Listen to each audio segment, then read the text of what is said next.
प्रिय दोस्तों नमस्कार। भारतीय टुडे 21 से मैं आरपी पंडित आपके साथ हूँ। मैं इस समय करनाल नगर निगम की पार्षद वार्ड नंबर 8 से मेघा भंडारी जी के साथ हूँ, जिनके प्रयासों से अपने इनके वार्ड में जिस तरह का चहुमुखी विकास हुआ है उसके बारे में हमारी बहन मेघा भंडारी जी बताएंगी। अच्छा बहन जी, जैसे कि अभी नगर निगम का आखिरी पड़ाव है और चुनाव उसी कर आने वाले हैं, तो आपके कार्यकाल में आप क्या मानते हो कि किस तरह का विकास आपने अपने वार्ड में कराया? मैं सबसे पहले आपके चैनल के माध्यम से अपने वार्डवासियों को नमस्कार करना चाहूँगी। जी। और दूसरी बात ये कि जैसे कि आप जानते हैं कि जो मेरा वार्ड था, यह पिछड़ा हुआ वार्ड था। जी। इस वार्ड को देखने वाला, कोई सुध लेने वाला कोई भी नहीं था। और हम जब से मैं बनी हूँ तब से माननीय मुख्यमंत्री जी के आशीर्वाद द्वारा, मेयर मैम, हमारे करनाल प्रशासन के और नगर निगम के द्वारा हमारे वार्ड में इतने जो है विकास कार्य हुए हैं, जिसकी उल्लेख मैं करने चाहूँ तो बहुत समय लग जाएगा। मगर जो मेन पॉइंट्स है मैं आपको बता देती हूँ। सबसे पहले जो है, हमारे वार्ड में कोई ऐसा पार्क नहीं बचा जिसमें हाई मास्ट लाइटें ना हो, जिम ना हो और वॉकिंग रैंप्स ना हो। राइट। दूसरी बात, ये सबसे बड़ा मुद्दा हमारे वार्ड का यही था कि हमारे यहाँ पे जल भराव की समस्या बहुत चरम सीमा बहुत ज़्यादा थी।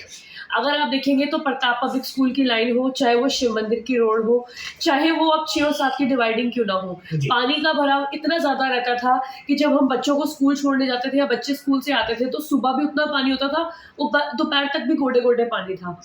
मगर मैं करनाल के नगर निगम के कमिश्नर सर का तहे दिल से धन्यवाद करना चाहूँगी, पूरी टीम का, कि उन्होंने दिन रात लग के हमारा जो प्रोजेक्ट था, मेन आइडियल प्रोजेक्ट था, पानी की समस्या को रोकथाम करना, इसमें हमने पूरी सफलता प्राप्त करी है।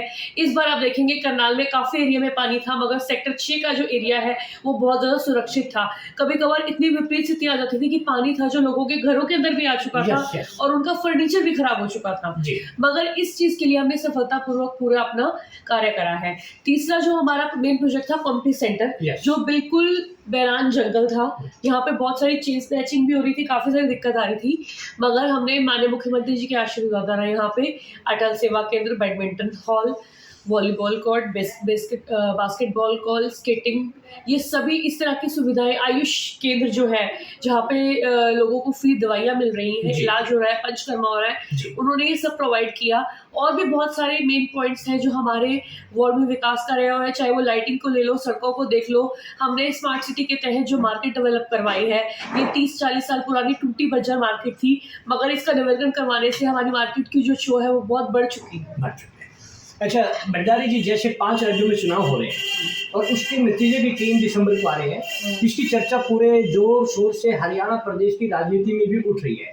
एक तरफ जहां कांग्रेस के नेता कह रहे हैं कि हमारे 5 राज्यों में जीत होगी, वहीं बीजेपी के भी नेता अपना दावा कर रहे हैं। तो आप उस चुनाव को किस तरह से देखते हैं और क्या उसका प्रभाव हरियाणा की राजनीति पर आएगा?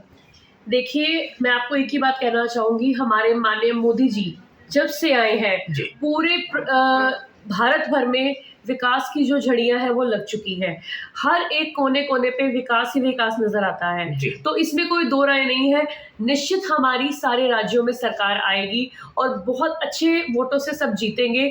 और जिस तरीके से अगर आप हरियाणा का बात कर रहे हैं, तो जितना काम हरियाणा में इस 9 सालों में हुआ है, आज तक कभी नहीं हुआ है। आप खुद देखेंगे एक आम आदमी की क्या रिक्वायरमेंट होती है, उनको बिजली मिल जाए, उनको सड़कें अच्छी मिल जाए, देखो, और हर एक चीज़ ऑनलाइन हो चुकी है, घर पे बैठे-बैठे सब कुछ आपको एक बटन दबा के सारी फैसिलिटीज़ मिल रही हैं, तो एक आम जन को और क्या चाहिए। ठीक है। अच्छा भंडारी जी, जैसे कि एक मंदिर के पास अभी एक पोल लगा हुआ है बीच में, कुछ लोगों ने उसकी शिकायत की है, लेकिन जब वो पोल लगा होगा तो उसकी अपील भी कुछ लोगों ने की होगी। तो कुछ लोग कहना कि वहाँ से हम गाड़ी लेकर निकलते थे, लेकिन अभी हमें दिक्कत होगी, तो उस पर आप क्या कहेंगे? उसमें मैं ये कहना चाहूँगी कि ये जो है एक्चुअली पोल काफ़ी साल पहले लगा था। 15-20 साल पहले ये पोल लग चुका था, बट किसी की शरारत की वजह से दोबारा हट गया था और दोबारा लग चुका है। ये पूरी सोसाइटी की डिमांड है कि यहाँ पे पोल लगे और सिक्योरिटी पॉइंट ऑफ व्यू से ये लगना चाहिए, ताकि कोई भी अनपर्सन, कोई ट्रेसपासर यहाँ से ना आए और कोई दुर्घटना ना आए। दूसरी बात ये, यहाँ पे लगते 2 स्कूल है, एक छोटे बच्चों का स्कूल है, एक सरकारी स्कूल है। अगर यहाँ पे कार्स आएंगी, यहाँ पे व्हीकल्स आएंगे, तो काफ़ी इनसिक्योरिटी पॉइंट ऑफ व्यू से अगर हम देखा जाए तो एक बहुत बड़ा इशू है। और हमें इस वार्ड के पार्षद होते के नाते मैं देखो, सभी का साथ देती हूँ, सभी की बातों को, अगर जिनको कोई ऑब्जेक्शन है उनसे भी हम बात करेंगे। Right. वो भी हमें कोई रिटर्न में कंप्लेंट लिख करें ताकि हम आगे प्रशासन को दे सके। फिलहाल जो है ये पूरी सोसाइटी का निर्णय था कि यहाँ पे पोल लगे, तो उसकी सहमति से लोगों ने यहाँ पे पोल लगवाया। तो देखिए, मेघा भंडारी जी ने अपनी बात को बहुत अच्छे तरीके से रखा और कहा कि जिस तरह से पूरे देश के अंदर विकास हो रहा है, उसके बदले 5 राज्यों में बीजेपी को जो जीत मिलेगी वो निश्चित है। साथ ही उन्होंने कहा कि जिस तरह से मेरा वार्ड पिछड़ा हुआ था, और ये बात सच भी है कि जब बरसात आती थी तो उस समय सेक्टर 6 आदि आसपास के क्षेत्रों में पानी की निकासी को लेकर बहुत लोग बड़े परेशान थे।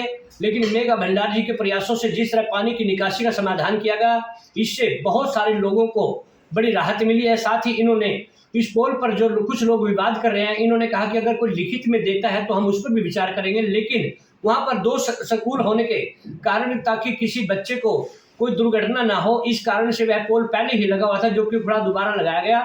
इसमें किसी का पक्षपात नहीं किया गया। और इन्हीं शब्दों के साथ मैं अपनी बात को विराम देता हूँ। दोबारा से हम फिर मेघा भंडारी जी के साथ किसी बात पर चर्चा करेंगे। तब तक के लिए जय हिंद, जय भारत।